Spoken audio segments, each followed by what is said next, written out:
കത്തിയാളുന്ന നരകത്തെ ഭയമില്ലാത്തവർ ആരുമില്ല. ആ നരകത്തിൽ നിന്ന് കാവൽ ചോദിക്കാനും സ്വർഗപ്രവേശനം ചോദിക്കാനും ഒക്കെ ഹബീബ് നമ്മളെ പഠിപ്പിച്ചിട്ടുണ്ട്. വിശുദ്ധമായ ഖുർആൻ ഒരു ആവർത്തി നമ്മൾ പാരായണം ചെയ്യുമ്പോൾ നരകത്തിനെ സൂചിപ്പിക്കുന്ന പല പേരുകളും നമുക്ക് കാണാൻ കഴിയും. നരകത്തിന്റെ വിശേഷണങ്ങളും നരകത്തിലെ താഴ്വരകളെയും ഒക്കെ സംബന്ധിച്ച് പല സൂചനകളും ആയത്തിന്റെ ചില വരികളിലൂടെ നമുക്ക് മനസ്സിലാക്കിയെടുക്കാൻ സാധിക്കും.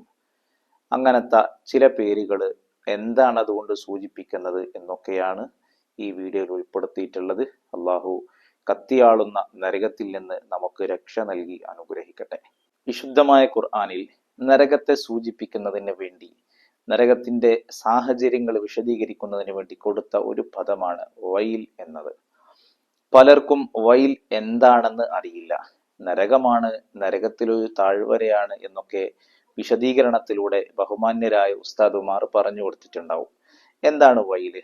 മഹാനായ മുത്തുനബി സല്ലല്ലാഹു അലൈഹി വസല്ലമ തങ്ങൾ ഒരു ഹദീസിലൂടെ അത് നമുക്ക് വിശദീകരിച്ചു തരുന്നുണ്ട്. വൈൽ എന്നത് വാദിൻ ഫി ജഹന്നം, നരകത്തിലെ ഒരു താഴ്വരയാണ്. യഹ്വി ഫീഹിൽ കാഫിറു അർബഈന ഖരീഫൻ ഖബ്ല അൻ യബ്ലുഗ കഅറഹു. ആ വൈലിലേക്ക് അതിന്റെ മുകൾ ഭാഗത്തുനിന്ന് ഒരാൾ വീണ് കഴിഞ്ഞാൽ, ഒരാളെ അതിലേക്ക് ഇട്ട് കഴിഞ്ഞാൽ 40 വർഷം കഴിഞ്ഞാണ് അതിന്റെ താഴെ തട്ടിലേക്ക് എത്തുകയുള്ളൂ. അത്രയും ഭീകരമായ ഒരു വഴിദൂരമുള്ള ആഴമുള്ള ഒരു താഴ്വരയാണ് വൈൽ എന്നത് എന്ന് മുത്തുനബി സല്ലല്ലാഹു അലൈഹി വസല്ലം തങ്ങൾ പറയുന്നു. മറ്റൊരു റിപ്പോർട്ടിൽ 70 വർഷത്തെ വഴിദൂരം സഞ്ചരിച്ചാലാണ് താഴേക്ക് പതിക്കുകയുള്ളൂ എന്നും റിപ്പോർട്ടിൽ നമുക്ക് കാണാൻ കഴിയും.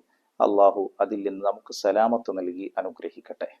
നരകത്തെ സൂചിപ്പിക്കുന്നതിന് വേണ്ടി ഉപയോഗിച്ച മറ്റൊരു പദമാണ് മറിയം സൂറത്തിലെ 59-ാമത്തെ ആയത്തിൽ ഫസൗഫ യൽഖൗന വയ്യ, പിന്നീട് അവർ വയ്യിനെ കണ്ടുമുട്ടും എന്നൊരു ആയത്തുണ്ട്. മഹത്തുക്കളായ പണ്ഡിതന്മാർ അതിന് വിശദീകരണം നൽകുന്നു.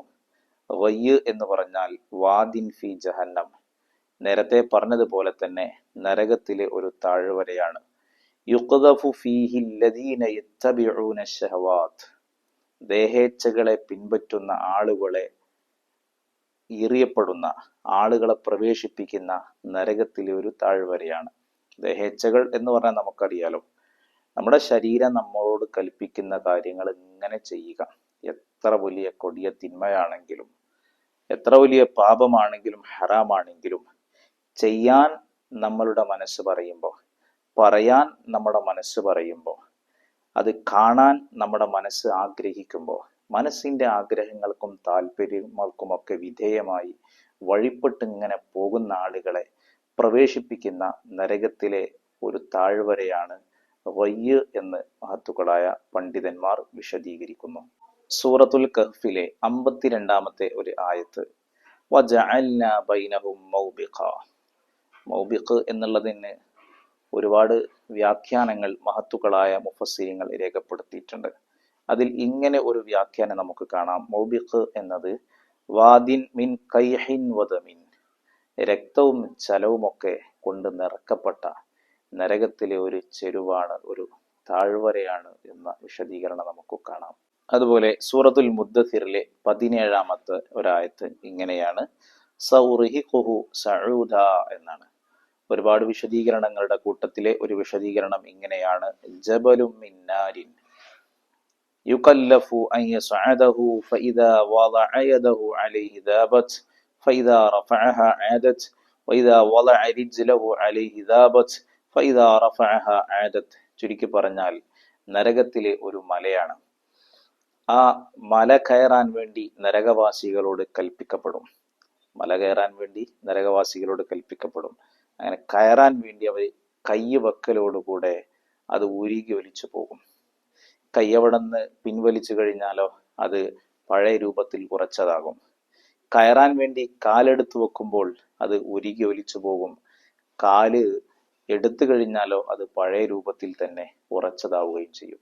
ഇങ്ങനെ നരകവാസികൾക്ക് പ്രയാസം സൃഷ്ടിക്കപ്പെടുന്ന ഒരു മലയുടെ പേരാണ് അത് എന്നും വ്യാഖ്യാനങ്ങളിൽ നമുക്ക് കാണാൻ കഴിയും. ഇനിയും പലതും ഈ പല നരകത്തിലെ പല സാഹചര്യങ്ങളും വിശുദ്ധമായ ഖുർആനിൽ പല പേരുകളിലായി അറിയപ്പെടുന്നുണ്ട്. ഇൻഷാ അല്ലാഹ് അടുത്ത വീഡിയോയിലൊക്കെ അത് ഉൾപ്പെടുത്താൻ ശ്രദ്ധിക്കാം. അള്ളാഹു സുബ്ഹാനഹു വ തആല നരകത്തിന്റെ ഭീകരതയിൽ നിന്ന്, നരകത്തിൽ നിന്ന് അള്ളാഹു നമുക്കൊക്കെ രക്ഷ നൽകി അനുഗ്രഹിക്കട്ടെ. ആമീൻ ബിറഹ്മതിക യാ അർഹമർ റഹീമീൻ.